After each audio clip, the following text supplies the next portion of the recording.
વડોદરાની PCB police ટીમે કપુરાઈ ચોકડી પાસેથી કારના ચોરખાનામાં સંતાડી રાખેલ દારૂના જથ્થા સાથે એક શખ્સને ઝડપી પાડી કુલ રૂપિયા 1.51 લાખ ઉપરાંતનો મુદ્દામાલ કબજે કરી અન્ય એક શખ્સને વોન્ટેડ જાહેર કર્યો હતો।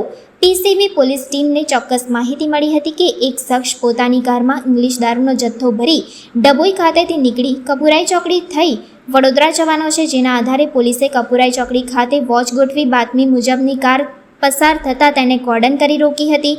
પોલીસની પ્રાથમિક પૂછપરછમાં કાર ચાલક રણજીતસિંહ ઉર્ફે પિન્ટુ જસવંતસિંહ જાદવ હોવાનું બહાર આવ્યું હતું। કારની તલાશી લેતા કારની આગળની લાઇટના ભાગે તેમજ પાછળ ડિક્કીના નીચેના ભાગે બનાવેલ ચોરખાનામાંથી દારૂનો જથ્થો મળી આવ્યો હતો, તેમજ આરોપીએ આ દારૂનો જથ્થો મધ્યપ્રદેશના કટીવાડા ખાતેથી મેળવી વડોદરાના ઠાકોરભાઈ નામના વ્યક્તિને આપવાનો હોવાની કબૂલાત કરી હતી। કપુરાઈ પોલીસે રૂપિયા 45,900ની કિંમત ધરાવતી દારૂની 270 બોટલો, રોકડ રૂપિયા 400, મોબાઈલ ફોન તથા કાર સહિત કુલ 1.51 લાખનો મુદ્દામાલ કબજે કરી ઠાકોરભાઈ નામના શખ્સને વોન્ટેડ જાહેર કરી આગળની ધોરણસરની કાર્યવાહી હાથ ધરી છે।